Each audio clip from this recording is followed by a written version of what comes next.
তো এটা কোথায় কোথায় এটা জানতে হলে কিন্তু আমার পুরো ভিডিওটা দেখো। ভিডিওটা দেখার আগে কিন্তু অবশ্যই বলতে হবে কমেন্টে এটা কোথায়। চলো তার আগে ভিডিওটা শুরু করি।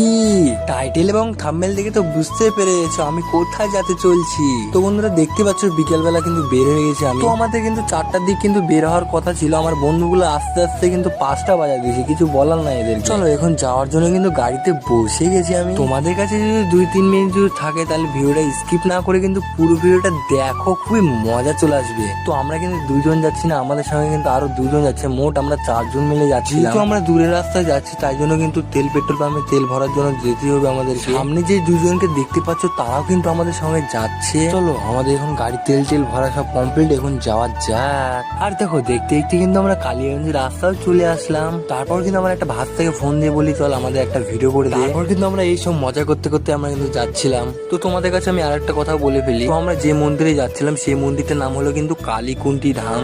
তো আমরা ওইখানে যাচ্ছিলাম। তো আমরা ওখানে যাই কিন্তু অনেক ধরনের মানুষকে দেখতে পেলাম। যেমন কি কিছু কিছু মানুষ দেখলাম ওখানে মানে বাজে বাজে গানের রিলস বানাচ্ছে, ভিডিও করছে বাজে বাজে। আমি ওদেরকে একটা রিকোয়েস্ট করছি, প্লিজ তোমরা ওই পবিত্র জায়গায় যাই কেউ মানে এরকম ভিডিও বানাও না। তোমরা এমনি নর্মাল ভালো মতো ভিডিও বানাও, সব ঠিক আছে, কিন্তু ওরকম মানে বাজে বাজে গানের কোনো রিলস বানাও না, প্লিজ তোমার কাছে রিকোয়েস্ট করছি। তো আমরা যে মন্দিরে যাওয়ার জন্য এতক্ষণ যে ঘোরাঘুরি করছি, তো ফাইনালি কিন্তু আমরা সেই রাস্তায় চলে আসছি। এখন আমাদের কিছুটা পথ গেলে কিন্তু আমাদের সেই মন্দিরের কাছে চলে আসবো। তো ফাইনালি সেই মন্দিরে কিন্তু পৌঁছে গেছি। আমার কিন্তু ভীষণ ভালো লাগছে মানে এখানে আসে। তো তোমরা যারা যারা জানো না এই জায়গাটি কোথায়, তো তোমাদেরকে আমি বলে দিচ্ছি। কালিয়াগঞ্জ থেকে কিন্তু 1 কিলোমিটার দূরে কিন্তু অপূর্ব সুন্দর মন্দির। এই মন্দিরে তোমরা যদি না আসো তো খুবই মিস করে যাচ্ছ।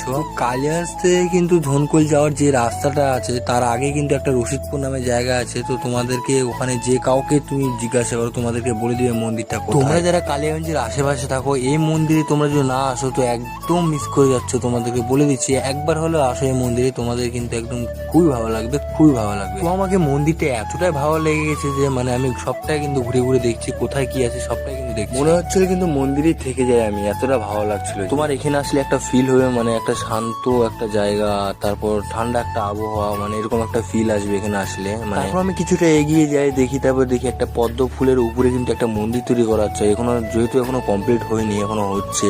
দেখতে কিন্তু জাস্ট অস্থির লেভেলের, কিন্তু মানে যত সময়টাই যাচ্ছে আর তত লোকের ভিড়টা আরো বেশি বাড়ছে। মন্দিরটা যে এত সুন্দরভাবে সাজাইছে গুছাইছে মানে খুবই সুন্দর লাগছে। মানে এই ভিডিওর ক্লিপটা না দেখলে তোমরা কিন্তু বুঝতে পারবে না। দেখো গাছপালা বলো, জায়গার কোনো জায়গায় কিন্তু নোংরা ফেলা নাই, মানে এত সুন্দর পরিষ্কার পরিচ্ছন্ন আছে। আর দেখো এইসব করতে করতে কিন্তু আমাদের সন্ধ্যা হয়ে গেল। তারপর কিন্তু আমার বাড়ির দিক ভাবছি এখন রওনা দিব। তো আমি জানি কিন্তু আজকে ভিডিও কিন্তু একটু বেশি লং